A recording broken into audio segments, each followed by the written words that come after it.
Bonjour à toutes et à tous et bienvenue donc sur ce second live Twitch.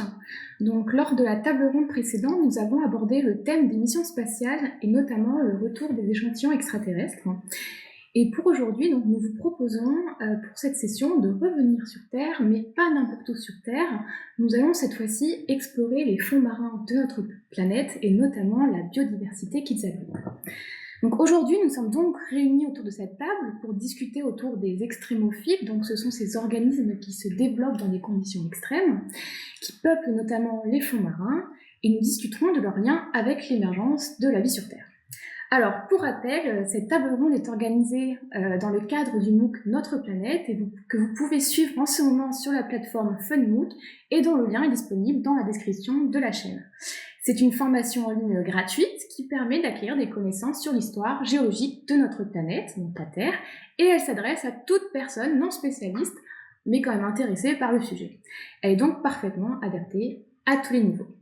Donc, nous retrouvons dans l'équipe pédagogique du MOOC Alexandre Fournier, qui est professeur à l'IPGP et porteur du projet MOOC. Bonjour. Nous avons Pierre-Olivier Foucault, membre de l'équipe communication de l'IPGP à la technique. Et à la modération, nous avons Louise Levagresse, ici présente, ainsi que Nathan Hassett, qui assure à distance, donc qui sont tous deux docteurs en sciences de la Terre et de l'environnement. Bonjour. Alors, nos intervenantes pour aujourd'hui sont Bénédicte Ménez, qui est professeure à l'université Paris-Cité et géomicrobiologiste à l'IPGP. Bonjour, effectivement, je travaille à l'IPG dans une équipe qui s'intéresse en fait aux vivants et notamment aux vivants dans les roches et aux liens qu'il existe justement entre le monde minéral et ce compartiment biologique de la Terre. Et nous avons aussi Emmanuel Gérard, qui est ingénieur de recherche à l'IPGP et responsable de l'équipe de géobiologie de l'IPGP. Donc c'est l'équipe qui s'intéresse aux interfaces avec le vivant. Oui, bonjour. Alors, je suis écologiste microbienne et je travaille plus particulièrement dans les environnements extrêmes sur les liens entre micro-organismes et minéraux, dans les lacs hypersalins, hyperalcalins, sur les stromatolites, les cheminées hydrothermales et la subsurface profonde. Voilà. Et donc, quant à moi, eh bien, je vais assurer l'animation de cette table ronde. Donc, je m'appelle Louise Jean, je suis docteur en sciences de la Terre et des planètes, et je suis actuellement dans l'équipe CAGE de l'IPGP, donc CAGE pour cosmochimie, astrophysique, géophysique expérimentale. Alors, mon travail porte sur l'étude de la Terre primitive, c'est-à-dire que je cherche à mieux comprendre comment on est passé d'une proto-Terre qui était très chaude et quasiment totalement fondue, à une Terre solide, donc la Terre qu'on observe aujourd'hui. Et pour cela, je réalise des expériences dites de haute pression, haute température, qui permettent de reproduire ces conditions internes, passées et présentes de notre planète. Alors en termes d'organisation, pour le live de ce soir, nous parlerons d'abord de l'environnement des fonds de mer et des formes de vie qu'on peut y retrouver. Nous reprendrons ensuite les hypothèses considérées pour expliquer l'émergence de la vie sur Terre. Et puis nous terminerons en discutant des conséquences de l'exploitation minière des fonds marins sur le cycle de la vie océanique et terrestre, ainsi que sur nos sociétés humaines. Alors un dernier petit mot avant de démarrer, n'hésitez surtout pas à vous abonner à notre chaîne pour ne rien manquer sur les prochains lives et vidéos autour des sciences de la Terre. Et n'hésitez pas non plus à poser des questions dans les commentaires du live, nos intervenantes seront ravies d'y répondre. Alors c'est parti. Alors les fonds marins de notre planète sont longtemps restés un mystère. On dit qu'ils sont même moins bien connus que notre système solaire, dont on a d'ailleurs parlé au cours de notre premier live Twitch la semaine dernière, qui est d'ailleurs disponible en rediffusion sur la chaîne YouTube de l'IPGP. Alors on commence cependant à en explorer certaines zones et à réaliser leur richesse, notamment en termes de biodiversité.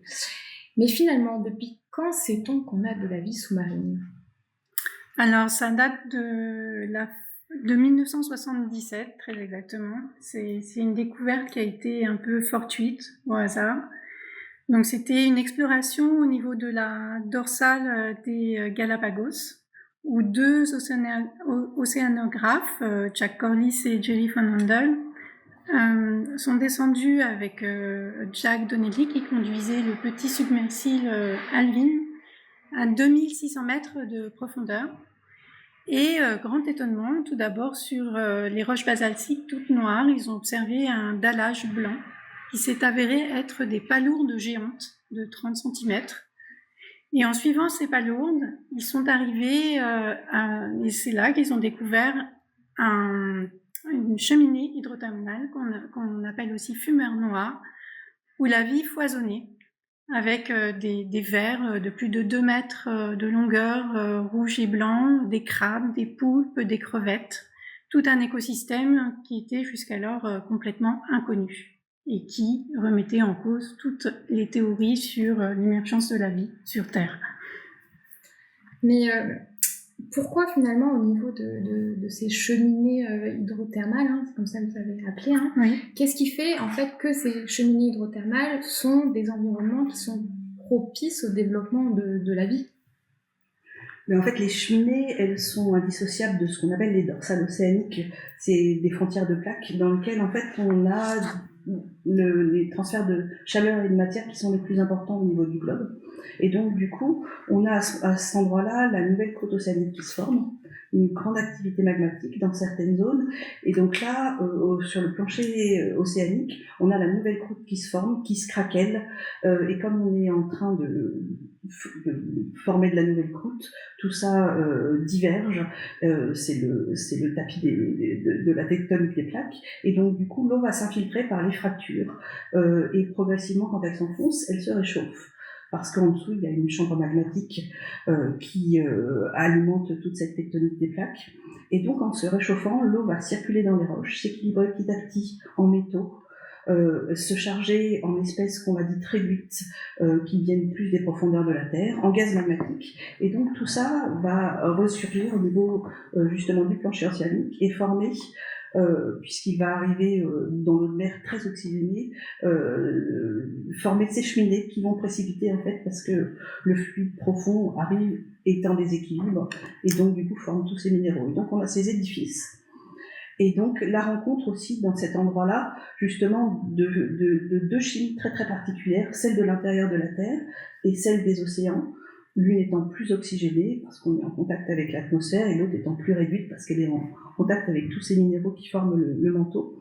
Et ce qui est intéressant, c'est justement ce déséquilibre parce qu'il permet des réactions chimiques et même si on est très très loin de la lumière et de cette zone photique où le soleil pénètre, et bien du coup malgré tout il y a de l'énergie qui est disponible parce que ces réactions chimiques qui sont spontanées, elles vont pouvoir justement être utilisées par les micro-organismes et donc ça va être le moteur de ce qu'on appelle la chimiosynthèse, des organismes qui n'ont plus besoin de l'énergie du soleil pour commencer à assembler leurs molécules organiques, tout ce qui compose les êtres vivants, les protéines, les lipides, mais du coup utiliser l'énergie dégagée par les réactions chimiques pour se développer. Donc plus besoin d'être comme le plancton en surface des océans, on peut être sous quelques kilomètres de colonnes d'eau, et donc commencer comme ça à construire des écosystèmes qui se nourrissent effectivement de ces déséquilibres biochimiques. Et c'est vraiment quelque chose qui a bouleversé d'abord notre notion d'habitabilité parce qu'on pensait que n'était habitable que la Terre en surface,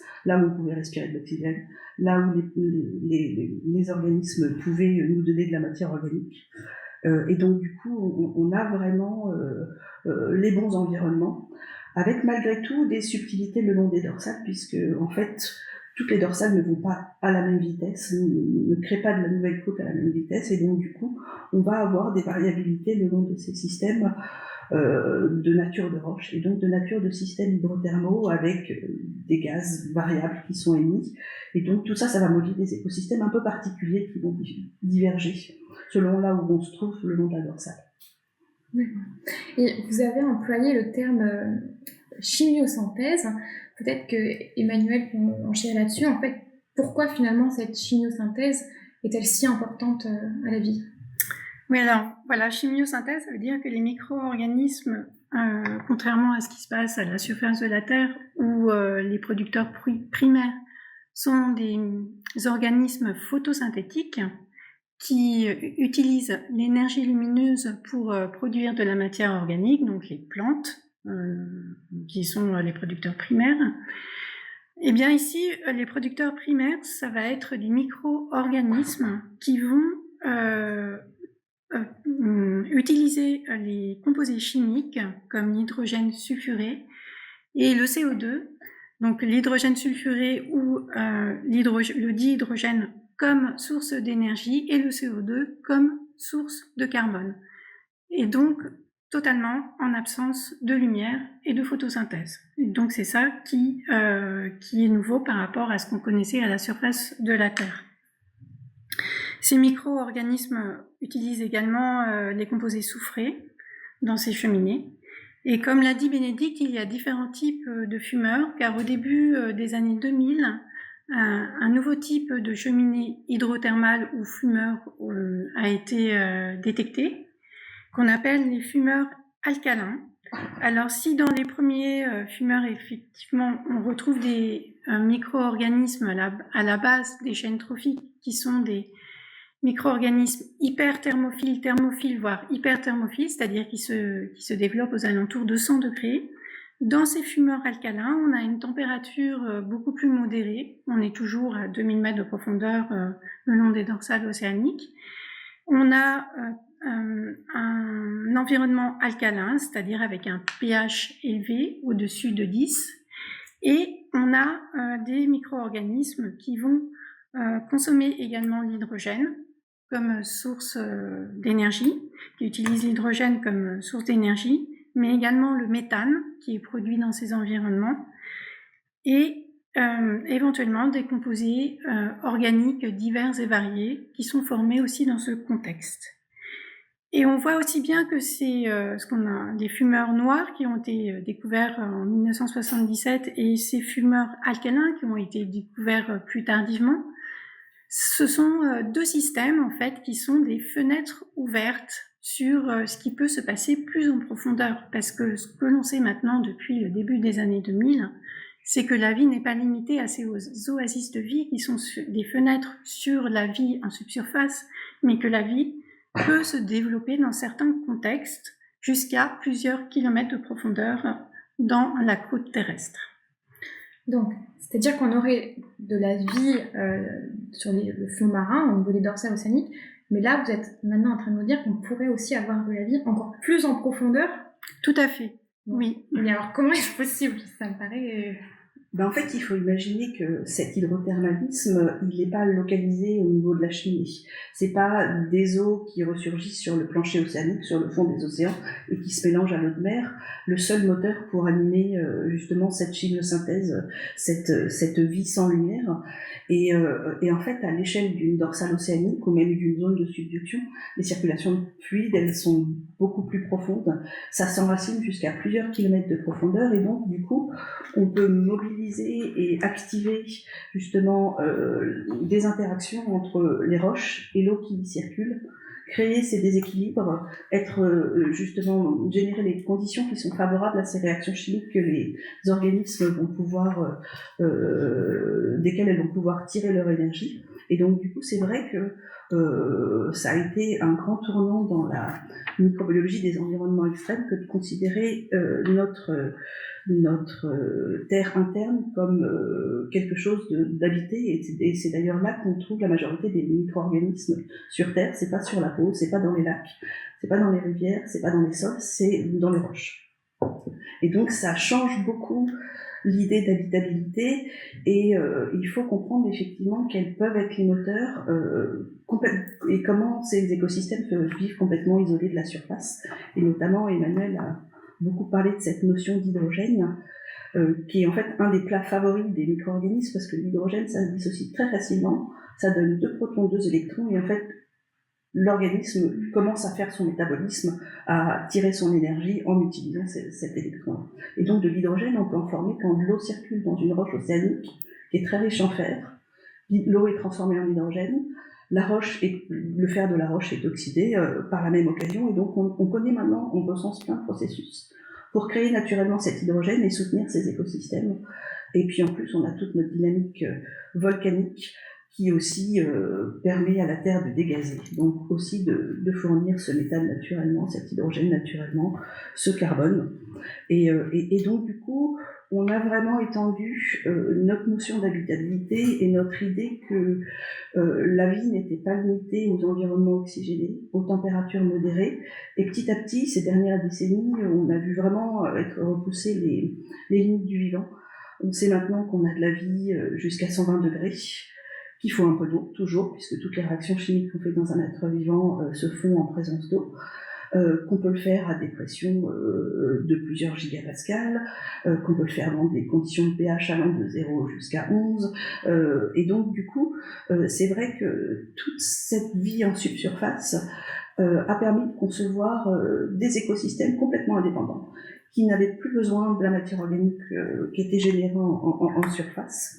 Et donc, on peut vraiment considérer que la géodynamique terrestre, c'est une vraie usine à fournir tous les ingrédients aux écosystèmes pour qu'ils arrivent à se développer et perdurer sur de longues périodes de temps, puisqu'on a vu des écosystèmes qui vivaient isolés de la surface pendant plusieurs milliards d'années, comme ça a été le cas par exemple dans un craton au Canada, où on a daté les eaux à 1,6 milliard d'années, des eaux qui n'ont pas vu la surface, et dedans il y a des écosystèmes qui vivent indépendamment à 2,4 km de profondeur. Donc c'est vraiment ça aussi qui a fait changer notre idée d'habitabilité non seulement terrestre, mais aussi, quand on relève un peu le nez et qu'on regarde au-delà dans le système solaire, finalement des corps qu'on pensait inhospitaliers offrent peut-être des conditions qu'on pensait avant trop hostiles et permettent effectivement d'envisager le développement de ces écosystèmes sur d'autres planètes. Surtout que l'hydrothermalisme peut être présent, peut être généré par un impact de météorite à la surface d'un corps planétaire. On peut générer de l'hydrothermalisme par des gazages magmatiques. On a des eaux souterraines sur Mars. On a des geysers sur Encelade. Donc, effectivement, tout ça nous aide aussi à progresser dans notre concept d'astrobiologie et de recherche de la vie ailleurs. Très bien. Je ne sais pas si Emmanuel souhaiterait ajouter un point là-dessus, à ce sujet. Sinon, je propose de passer à la deuxième partie. Donc, ce qu'on vient de voir en première partie, c'est qu'il existe donc tout un écosystème finalement qui s'est développé dans les fonds sous-marins au niveau des fumeurs noirs, donc cheminées hydrothermales comme on les a appelées, et que ces formes de vie sont finalement assez différentes de celles auxquelles nous sommes habitués nous à la surface de la Terre. Alors, ce qu'on va voir maintenant, c'est que ces organismes extrémophiles qui se sont développés donc dans des conditions extrêmes pourrait nous permettre d'envisager les premières formes de vie sur Terre. Et donc ça va être là le sujet de notre deuxième axe pour cette table ronde, l'émergence de la vie sur Terre. Alors finalement, en ce qui concerne l'émergence de la vie sur Terre, les premières formes de vie, quels observables disposons-nous à l'heure actuelle en ce qui concerne ces premières formes de vie, c'est-à-dire que nous apprend le registre fossile actuel ? Ben, c'est très problématique parce que les premières formes de vie jusqu'à 2 milliards d'années, ben, c'était des prokaryotes, c'est-à-dire soit des bactéries, soit des archées, qui sont des micro-organismes unicellulaires qui n'ont pas de squelette, donc qui ne fossilisent pas. Donc la seule façon d'essayer de déterminer leurs traces dans le registre fossile, c'est de regarder leur empreinte dans la matière minérale. Et par exemple, les traces évidentes de la présence de tapis microbiens, c'est représenté par les stromatolites, qui sont actuellement les plus vieux fossiles de tapis microbiens vraiment avérés et non discutés. Et je vous ai amené ici quelques exemples pour bien comprendre ce que c'est qu'un stromatolite. Alors un stromatolite, ça représente un tapis microbien fossilisé. Les stromatolites, c'est souvent des roches calcaires. Bon, celui-ci est silicifié. C'est un stromatolite fossile qui date qui a entre 2 et 2,4 milliards d'années. Donc qui représente vraiment un tapis microbien fossilisé. Et vous voyez ces laminations. Donc c'est un stromatolite qui a été collecté par Pascal Philippot en 2004 dans le sud-ouest de la région Pilbara, dans le sud-ouest de l'Australie. Et vous voyez ces différentes laminations qui ont été interprétées comme étant les couches successives de micro-organismes qui poussaient et qui précipitaient de manière concomitante des carbonates. Donc comment on a pu comprendre que ce type de roche pouvait représenter des tapis microbiens fossilisés? Eh bien, on est allé observer tout d'abord à Shark Bay, où on a découvert en fait des stromatolites vivants qui continuaient à se développer. Et on en a découvert dans d'autres parties du monde, dans des lacs hypersalins de haute altitude dans les Andes ou à Mayotte par exemple. Je vous ai amené quelques exemplaires ici, qui sont des analogues modernes de ces stromatolites, donc on retrouve dans le registre fossile jusqu'à 3,5 milliards d'années. Donc vous voyez par exemple ici un stromatolite moderne que nous sommes allés collecter à 4100 mètres d'altitude dans la région de la Pinar en Argentine, dans un lac hypersalin. Et vous avez ici un stromatolite qui vient du lac Diani à Mayotte, où vous pouvez observer ces laminations et encore ici la couche de micro-organismes verts. Alors, ces micro-organismes ici, dans les stromatolites modernes, les tapis microbiens sont majoritairement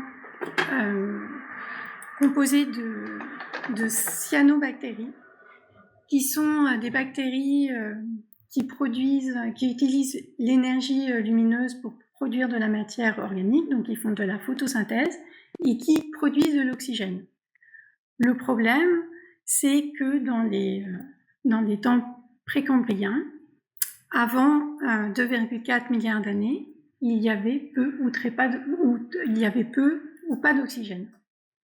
Et donc, on ne sait pas exactement quel type de micro-organisme aurait pu favoriser la formation des plus anciens stromatolites. L'autre problème, également, c'est que les plus anciens stromatolites sont datés de 3,5 milliards d'années. Or, on pense que la vie est apparue bien plus tôt. Et ça, comment on peut avoir des preuves que la vie est arrivée bien plus tôt? Bon, il y a d'autres traces qui ont été soit de l'isotopie, soit des tubes d'hématite qui sont datés bien plus vieux, jusqu'à 3,9 milliards d'années, ou de plus anciens stromatolites qui ont été découverts au Groenland.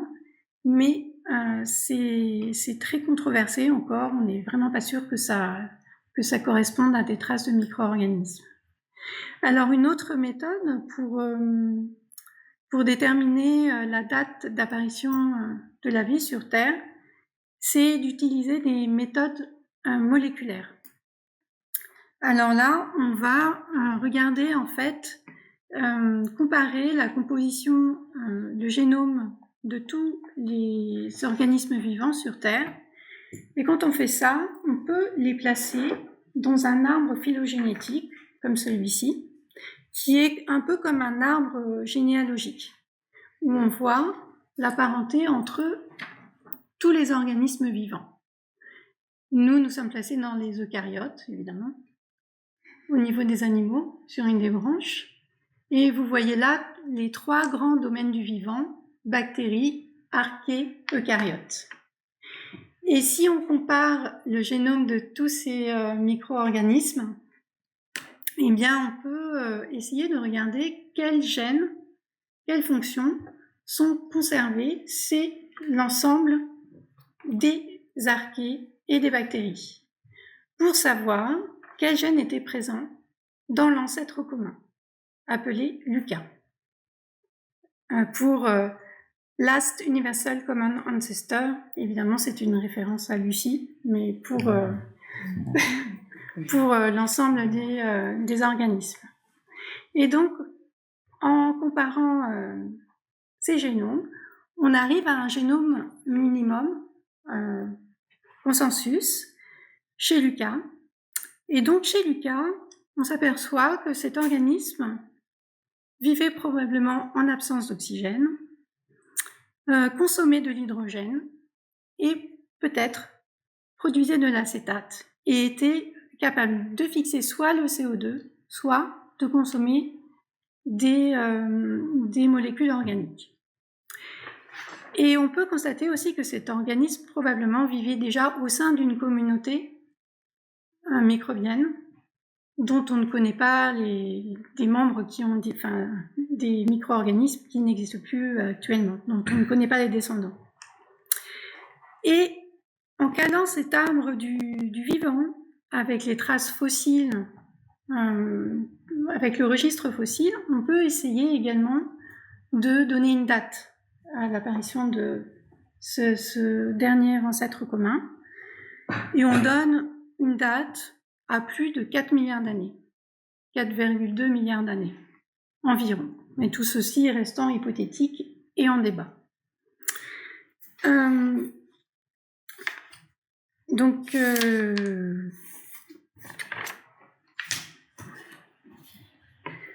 en fait, tout ce que tu nous suggères, Emmanuel, c'est que Lucas, il avait tout ce qu'il fallait dans un système hydrothermal pour vivre dans les... émerger, parce que effectivement, on voit la proximité avec les métabolismes chimiosynthétiques qu'on a pu évoquer avant. Moi, j'avais une petite anecdote sur les stromatolites, parce que c'est vrai qu'il faut imaginer Emmanuelle, elle a évoqué des expéditions un petit peu extrêmes sur les grands plateaux andins ou en Australie, mais toujours dans des environnements très caractéristiques.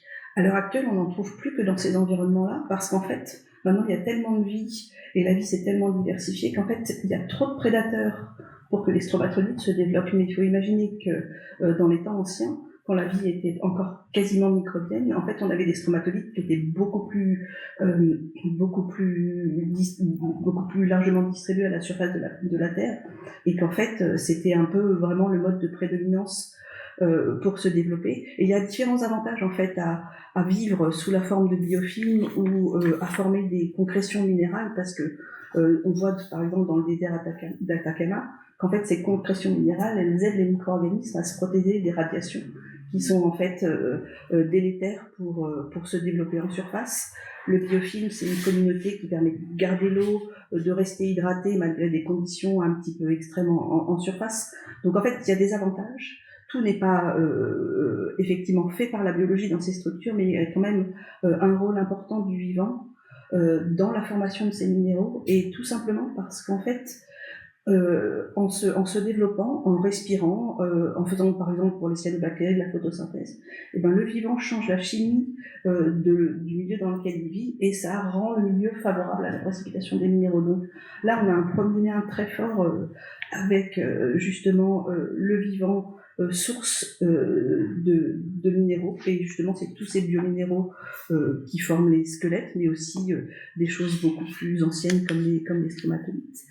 Et ce qu'on voit aussi dans la chimiosynthèse, c'est l'importance des minéraux à fournir justement toutes ces sources d'énergie pour ces écosystèmes qui vivent un petit peu loin de la surface. Mais c'est vrai que du coup, on a notre Lucas, qui est l'ancêtre universel commun, qui est partagé un code génétique avec tous les êtres vivants qu'on connaît actuellement à la surface de la Terre. Donc il y avait sûrement d'autres êtres vivants avant Lucas, qui n'avaient pas d'ADN, qu'on peut pas forcément encore placer dans le temps. Mais tout ça implique que si c'était vivant, ça veut dire qu'on avait des organismes qui avaient un métabolisme, qui étaient capables de générer de l'énergie pour se dupliquer, pour persister dans leur environnement. Et puis donc, pour faire toutes les réactions chimiques qui étaient nécessaires à leur survie, il faut vivre isolé de leur environnement. Et donc, c'est tout le principe des cellules avec les membranes. On n'a pas les mêmes conditions de pH que l'eau dans laquelle on se baigne, etc. Donc tout ça, on le régule. Et donc du coup, pour être un être vivant, par définition, il faut être un peu isolé de son environnement pour contrôler toutes ces choses-là. Et donc, Lucas, c'est vrai que quand on va regarder tous les gènes qu'il possède dans le génome qu'on a pu reconstruire, on voit qu'il aurait très bien pu satisfaire soit de vivre proche d'une cheminée hydrothermale de type alcaline dans température modérée, avec beaucoup d'hydrogène qui sortait issu de la réaction d'hydratation de toutes les roches océaniques. Et donc c'est pour ça qu'une des théories pour l'origine de la vie, c'est celle qu'on appelle logiquement la théorie hydrothermale pour l'origine de la vie, qui a d'abord placé effectivement l'apparition du vivant au niveau de ces cheminées, parce qu'il y a ce déséquilibre thermodynamique qui est permis par la rencontre de l'eau de mer avec les fluides qui viennent des profondeurs de la Terre, les fluides hydrothermaux, mais aussi parce qu'il y a toute la présence de ces minéraux qui forment les cheminées et en fait qui ont des propriétés très intéressantes, notamment de perméabilité. Et quand on vit dans une cheminée hydrothermale, en fait, on bénéficie de certains éléments chimiques de l'eau environnante parce que certains minéraux de ces cheminées-là sont suffisamment poreux.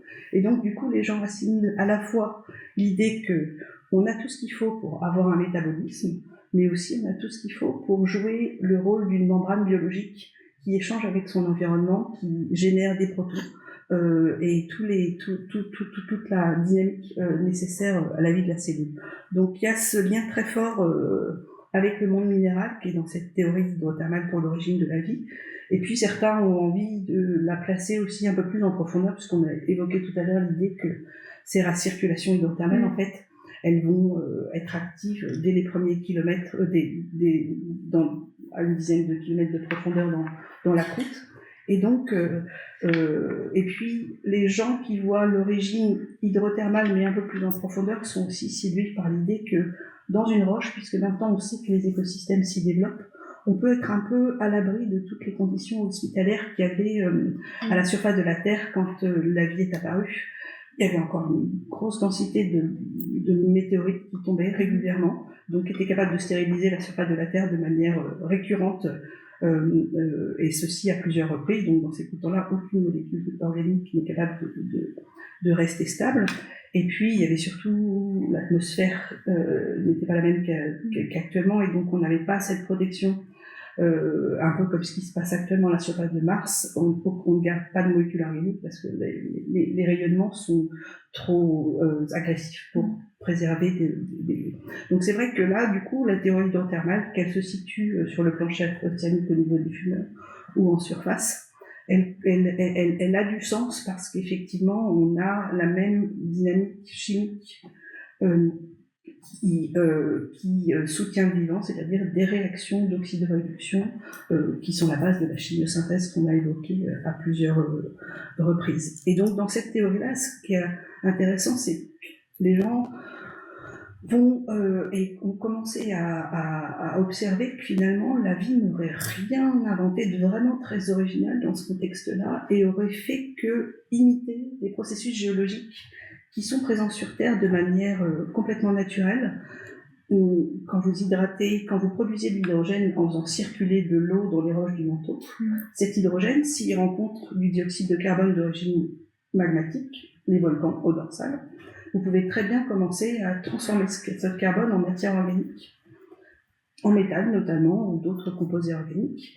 Et donc du coup, c'est ce que fait le vivant dans la méthanogénèse, c'est une réaction chimique qui existe. Et ce qui est amusant, c'est que les enzymes qui sont mis en œuvre dans ces métabolismes biologiques-là utilisent des enzymes avec des métaux qui sont les mêmes que ceux qu'on retrouve dans les systèmes hydrothermaux. Donc on aurait une espèce d'analogie et un continuum. Et donc du coup, c'est ça qui est excitant dans ces recherches-là, c'est que en fait, on imagine que la Terre a sa propre dynamique et donc serait capable d'avoir fait émerger des composés organiques, potentiellement des pré-métabolismes, juste parce que la Terre est dynamique, les fluides y circulent, les minéraux réagissent et les transforment. Et c'est comme ça qu'aussi on peut faire le continuum de vie ailleurs, puisque cette dynamique-là, elle existe aussi sur d'autres planètes. Après, il y a d'autres théories, et c'est sûrement pas une seule explication ou une seule théorie qui sera capable de tout expliquer et de rendre compte de toute la complexité du vivant telle qu'on peut, telle qu'on la connaît actuellement. Et c'est vrai que beaucoup dans l'esprit des gens, quand on pense origine de la vie, on pense plutôt à la surface, on pense plutôt à des petites mares chaudes et toutes ces expériences qui ont amené à la théorie qu'on dit de la soupe prébiotique, et qui ont été stimulées par les expériences de Miller dans les années 50, où en fait on imagine que dans l'atmosphère, en partant de gaz simples comme du dioxyde de carbone et du méthane, avec des orages, des décharges électriques, on est capable de faire évoluer ces molécules-là, de les transformer en petits composés organiques qui petit à petit iraient via les pluies dans des petites mares, et dans ces petites mares, elles évolueraient et pourraient comme ça commencer à se transformer en quelque chose d'intéressant pour le vivant. Donc ça, c'est effectivement les gens qui voient un petit peu la Terre comme étant capable toute seule d'avoir fait émerger la vie. Après, il y a d'autres contributions, d'autres théories. On sait notamment que les météorites, elles sont pleines de composés organiques, notamment les météorites carbonées. Elles ont des dizaines de milliers de composés organiques différents, des acides aminés que nous, on utilise pour faire nos protéines. Elles ont des sucres. Et donc, du coup, de fait, quand on fait le constat de cette diversité frappante sur les organiques présents dans les météorites, on imagine aussi que potentiellement les météorites ont pu être un vecteur qui ont permis d'ensemencer la Terre avec des composés organiques particuliers, nos fameuses briques du vivant. Donc on a tout cet apport extraterrestre. Certains pensent même que il y aurait des organismes qui auraient été ensemencés sur Terre, et c'est encore d'autres théories, mais il n'y a aucun, voilà, c'est ça. Est-ce que apport exogène venant de l'espace, mais je pense qu'effectivement la Terre, il y a encore beaucoup de curiosité géologique à explorer qui pourrait nous donner quelques clés pour comprendre et assembler un petit peu ce puzzle de l'émergence de la vie sur Terre. Mais du coup, dans tous ces scénarios, finalement, celui des zones, des cheminées hydrothermales pour l'émergence de la vie, c'est celle qui est la plus acceptée aujourd'hui dans la communauté, ou c'est vraiment débattu? C'est une des théories. Mais ce qui est intéressant, c'est que dans dans beaucoup de théories, on reconnaît l'importance des minéraux et des roches dans ces transformations-là. Et c'est vrai que par exemple, les pyrites qu'on trouve en abondance dans les cheminées hydrothermales, et bien sur leur surface, de par leur structure, l'arrangement de leurs atomes, elles sont capables de catalyser plein de réactions qui transforment plein de composés organiques. Et donc, du coup, les gens regardent vraiment l'aspect catalytique des minéraux dans ces problématiques-là. Et c'est vrai que, effectivement, la partie solide de la Terre a sûrement joué un rôle important dans la catalyse pour former des molécules organiques de plus en plus complexes, mais aussi dans toutes ces idées avant que les organismes soient capables de former leur propre membrane, il y a peut-être des phyllosilicates, des minéraux qui sont plus perméables aux échanges chimiques, qui auraient pu jouer ce rôle-là pour la vie ancienne. Et donc on aurait pu faire la vie un petit peu progressivement, parce que l'environnement permettait de compenser certaines choses qu'on n'avait pas encore développées. Je ne sais pas si Emmanuel veut rajouter quelque chose sur là-dessus, à ce sujet ou... Non. Non. Ou Bénédicte, non, je pense qu'on a fait un peu plus... Peut-être que certaines questions nous permettront de rebondir si elles arrivent, ou nous y répondrons dans le chat ultérieurement si on prendra le temps d'apporter des réponses aussi par écrit. Il y avait une demande de précision sur est-ce qu'il y a des micro-organismes qui existent dans le plancher océanique loin des dorsales ou sur la côte continentale. Donc on a apporté une première réponse dans le chat, mais si vous voulez apporter votre réponse, allez-y. Alors effectivement, au niveau des dorsales, c'est là où on l'a découvert et c'est là où on a les zones les plus actives d'échange de matière et de chaleur avec l'intérieur de la Terre. Donc c'est vrai que c'est là que c'est le plus exacerbé. Mais en fait, cette vie au dorsal, ensuite, elle suit la vie de la roche. Donc on a aussi des circulations d'eau à l'interface entre les sédiments et le plancher océanique. Et donc oui, la plaque qui suit sa vie et va jusqu'en zone de subduction, elle amène avec elle son lot de micro-organismes. La croûte océanique, c'est le plus grand aquifère terrestre. Donc en fait, on a dans cette croûte tout un tas d'organismes qu'on va emmener, et c'est comme ça qu'aussi on a pu disperser, changer les habitats, parce que petit à petit, les organismes aussi s'habituent à leur nouvel environnement, évoluent, développent de nouvelles capacités, donc ce qui les cantonne plus forcément aux conditions qui sont présentes au niveau des dorsales océaniques. Et donc du coup, oui, on en a dans les continents qu'on a pu forer, et là beaucoup d'exploration a été permise grâce à l'exploration minière, notamment il y a via les galeries de mines où on peut récupérer des eaux souterraines profondes, il y a des forages dédiés, et c'est vrai que pendant longtemps on a eu une vue parcellaire parce que ce sont des opérations coûteuses.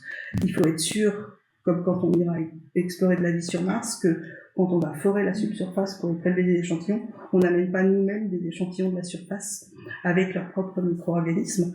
Donc c'est vrai que c'est une recherche qui est coûteuse en termes d'infrastructure et de temps que ça demande, et puis beaucoup est lié à l'héritage qu'on a eu de toute la science appliquée liée à l'exploration des ressources. On a fait des forages pour chercher du pétrole, on a fait des forages pour trouver des mines, donc notre vision, elle a été au début très biaisée par ces opportunités-là, mais petit à petit, il y a eu des expéditions dédiées, et on sait que les roches continentales contiennent des écosystèmes jusqu'à 5 km de profondeur, les sédiments océaniques, les dorsales océaniques, sous les glaciers. Ce qui est amusant sous les glaciers, c'est qu'on a des écosystèmes très particuliers qui vivent en fait du frottement entre le glacier, dont l'eau réagit à la surface des silicates. Et donc là, ça produit de l'hydrogène, et on a des écosystèmes très très particuliers, mais qui vivent uniquement parce que le glissement du glacier génère l'énergie nécessaire à leur développement. Donc c'est amusant, c'est chaque fois lié à l'habitat, et donc ce sera très important de comprendre la dynamique géologique derrière chaque environnement pour en comprendre les écosystèmes. Oui, en fait, les micro-organismes, ils sont transportés partout par l'eau, les infiltrations d'eau, que ce soit dans la croûte océanique et les roches continentales. Et ce qui est compliqué, c'est qu'effectivement, il y a eu tous ces mélanges au cours des temps géologiques, parce que on fait circuler, et j'oublie toujours la valeur, mais plusieurs fois, le volume des océans à travers la croûte océanique, et donc du coup, on emmène effectivement le lot des micro-organismes qui va avec. Ceux qui ne sont pas adaptés ne survivent pas, mais certains réussissent malgré tout à perdurer, à changer leur style de vie pour s'adapter aux nouvelles ressources. Ouais. Donc c'est comme ça qu'en fait, petit à petit, on a réussi à faire se multiplier les micro-organismes sur Terre, quel que soit l'endroit où ils sont apparus, parce qu'on a cette dynamique de circulation d'eau. En fait, en écologie microbienne, on considère que tous les micro-organismes sont présents partout, tout le temps, et que c'est l'environnement qui va sélectionner. Et c'est vrai que si on a le temps un petit peu de réagir, mais c'est vrai qu'on l'a bien vu en Islande, Emmanuel, tu te rappelles quand il y a eu ces injections de CO2, tout d'un coup, les organismes qui dominaient à 800 mètres dans les basaltes, on a perdu quasi l'intégralité de la population, et seul l'organisme qui a été capable d'utiliser la quantité de CO2 injectée dans le cadre d'opérations industrielles est capable de s'accommoder au nouveau pH créé par ces conditions-là, a perduré, et les autres sont devenus complètement ce qu'on appelle partie de la biosphère rare, c'est-à-dire une toute petite fraction pour laquelle on est d'habitude aveugle et qu'on n'arrive pas forcément à détecter. Oui, parce qu'en fait, les micro-organismes qu'on retrouve en subsurface ne sont pas forcément spécifiques de la subsurface. On va les retrouver dans des environnements plus proches de la surface. Il y a très peu finalement, il y a quasiment aucune souche qu'on retrouve spécifique de la subsurface. C'est vrai qu'on cherche toujours notre Dahu, notre Saint Graal d'un système qui aurait vécu des milliards d'années complètement isolé pour vraiment comprendre de quoi il est constitué. Il y a une souche qui est emblématique quand même pour la recherche en écologie microbienne pour la subsurface qui est alors il a un nom difficile à prononcer donc je l'ai écrit, des Sulfuridis odoxviator, qui a été découvert à 2,6 km de profondeur dans une mine d'or sud-africaine. Et en fait, qui se développe, c'est un organisme qui réduit les sulfates et qui se développe grâce à l'hydrogène qui est produit par la radioactivité qu'on trouve dans ces cratons. Voilà. Et cette souche, on la retrouve qu'en subsurface sur divers continents. Donc il y a beaucoup d'hypothèses sur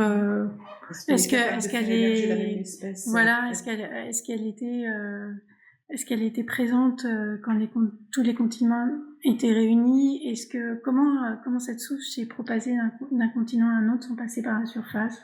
C'était énigmatique. C'est amusant parce que on l'a retrouvée l'autre jour dans un puits islandais à 2 km de profondeur. Et là, il utilisait l'hydrogène du volcan, donc elle s'adapte. Mais elle est de subsurface, comme tu dis. Et une seconde question, du coup, est-ce qu'on peut trouver des stromatolites au niveau des cheminées hydrothermales ?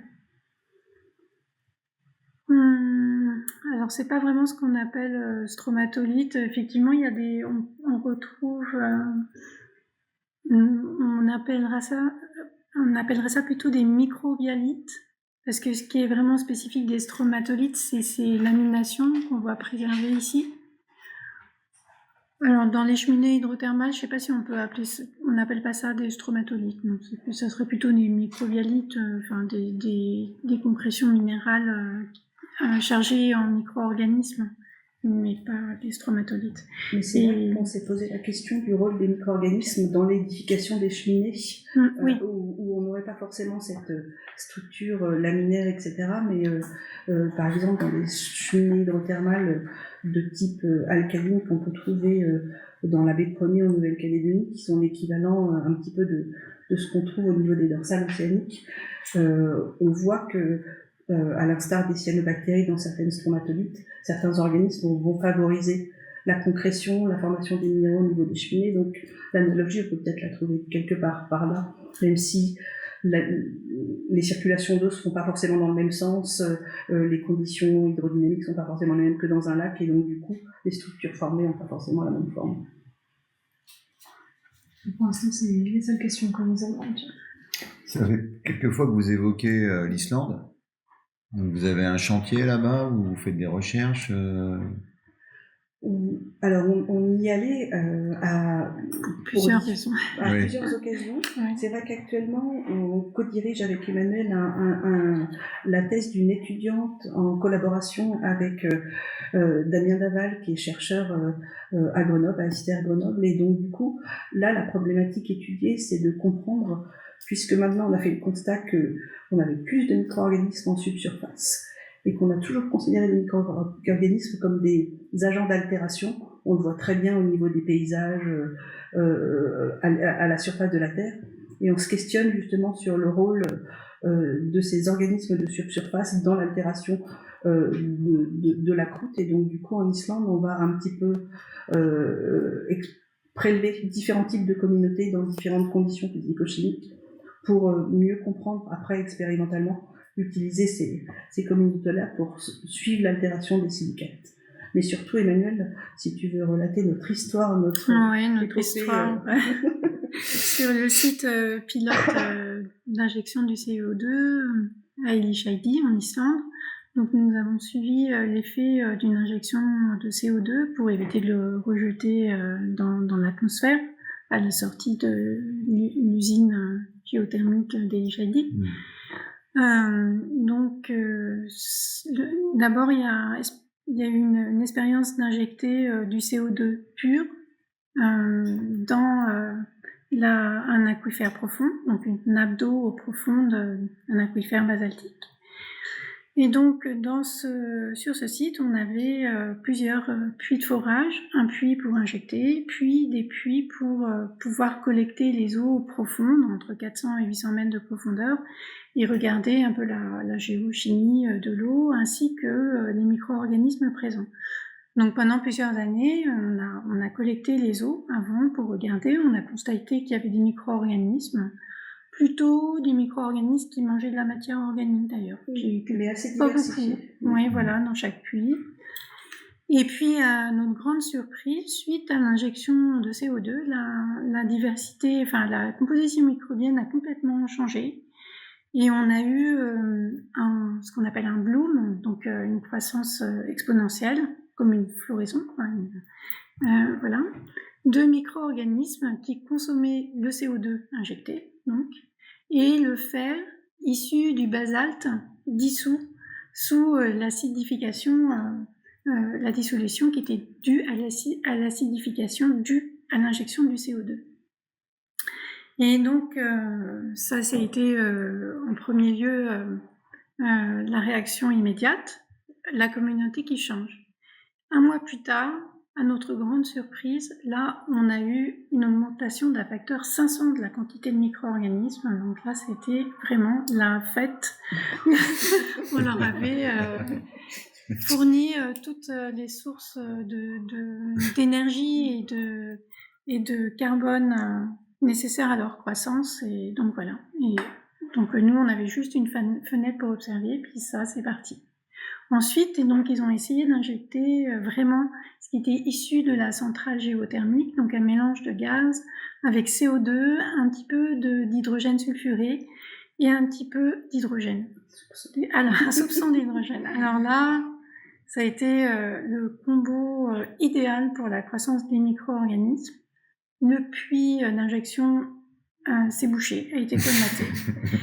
Et donc, nous, quand on a regardé en fait ce qui se passait, donc on a vu qu'effectivement de la pyrite avait précipité spontanément. Donc là, très rapidement, là, on pense que c'est complètement abiotique, sans intervention du vivant. Mais ensuite, ce qui s'est passé, c'est qu'il y a des micro-organismes qui ont commencé à pousser, à dégrader un petit peu ces grains de pyrite formés pour former une croûte bien dense d'oxyde de fer qui a colmaté complètement le puits. Et donc, Voilà. ils ont fermé en quelques semaines. Mais c'est vrai que du coup, on se questionne après sur justement toutes ces ingénieries en subsurface et l'idée de les mener en ayant connaissance justement de ces réactions qu'on peut généraliser sous biogéochimique, mais tous ces métabolismes microbiens et cette vie souterraine, elle va jouer son rôle dans le stockage du CO2. Et c'est vrai que si on veut revenir et se recentrer un petit peu sur ces systèmes hydrothermaux, où là aussi, on voit que ça commence à faire l'objet de potentielles nouvelles exploitations dans le futur avec le développement des mines. C'est vrai que, alors là, la mine, elle cherche pas, l'opération cherche pas à stocker des gaz en subsurface et donc du coup, la composante biologique sera pas forcément une partie du système dont on modifiera la dynamique. Là, c'est un petit peu plus drastique, c'est-à-dire que, en fait, ce qui est intéressant dans ces mines souterraines, c'est que ces systèmes hydrothermaux, pourquoi ils génèrent tout cet intérêt des compagnies minières, c'est que au niveau des cheminées, en fait, on a les eaux qui ont lessivé tous les métaux dans la croûte océanique, qui ressurgissent, et comme ceux-ci ne sont pas stables dans l'eau de mer, ils précipitent, et donc du coup, on a des nodules polymétalliques, on a tous ces sulfures riches en métaux qui sont là le long des dorsales.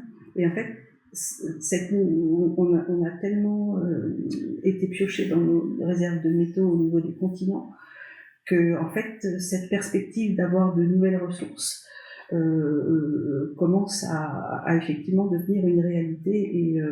Et l'idée, ce serait d'aller gratter le fond des océans pour récupérer avec des portes géantes, il faut voir à peu près la dimension de la taille de certains immeubles, et d'aller donc récupérer tous ces encroûtements métalliques, potentiellement des cheminées avec des sulfures, etc. Et c'est vrai qu'à la fois, il y a le côté préservation de la biodiversité, parce que finalement, c'est commencer à détruire des écosystèmes qu'on avait à peine commencé à détruire. Et donc, du coup, se priver d'une ressource génétique potentielle, mais aussi une telle industrie qui se développe au niveau des dorsales océaniques, et bien, du coup, ça va générer énormément de poussière, et les gens s'inquiètent, en fait, parce que ça rend beaucoup plus turbide la colonne d'eau, et ça va commencer à affecter la photosynthèse, le plancton, et donc, du coup, on risque de supprimer tout un écosystème qui, à la fois, régule les océans, mais aussi fournit tous les autres nutriments et à la santé de nos océans et de toute la vie qui régule le cycle du carbone. Donc, c'est vrai que mieux connaître et l'occasion de parler de ces systèmes-là qui sont intrigants scientifiquement, parce qu'il y a plein de questions scientifiques, c'est aussi l'occasion de se dire qu'on a des ressources incroyables, mais qu'il faut faire attention à la façon dont on va les utiliser. Parce que les impacts, finalement, ils pourraient ne pas s'arrêter seulement au fond des océans, mais se répercuter ensuite sur l'ensemble de la colonne d'eau et de la dynamique, effectivement, puisque ressoulever, remobiliser des tas de sédiments, ça va remettre plein de particules en suspension, ça va peu impacter la photosynthèse. Oui, l'activité photosynthétique dans les océans, c'est tout aussi important que les forêts sur les continents. Donc, c'est aussi le poumon de la Terre. Donc, ça peut avoir un impact hyper important.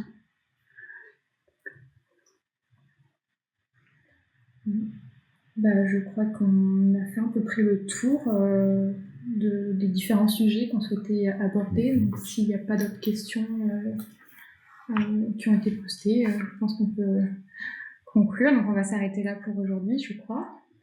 Donc un grand merci à nos deux intervenantes, Emmanuelle et Bénédicte, pour ces discussions très enrichissantes. Et merci également à tous ceux qui ont partagé leurs questions sur le chat. Donc s'il y a d'autres questions dans le futur, on pourra toujours y répondre par message. Alors, pour rappel, vous pouvez vous inscrire gratuitement au MOOC Notre Planète sur la plateforme FunMOOC. Et donc, si vous avez des questions, n'hésitez pas à les poser dans le forum de discussion du MOOC pour qu'on puisse répondre.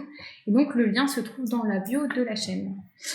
Alors, nous vous retrouvons, le prochain live aura lieu le mercredi 23 juillet à la même heure, donc à partir de 17h, pour un nouveau live qui vous amènera une fois de plus au fond des océans, mais il sera question cette fois-ci non pas de vie, mais de volcanisme sous-marin, avec notamment le cas du volcanisme à l'est du département français de Mayotte. Alors, nous serons alors en présence de Valentine Puzna, qui est doctorante en géosciences marines à l'IPGP et qui travaille sur la caractérisation des structures volcaniques sous-marines à Mayotte. Et il y aura aussi Maud Devest, maître de conférence à l'Université Paris-Cité et doublement affilié à l'Institut de physique du globe de Paris et à l'Institut Humanité, Sciences et Sociétés, et qui travaille sur les risques de catastrophes. Et donc pour terminer, un grand merci à vous tous qui avez suivi cette discussion et à très bientôt.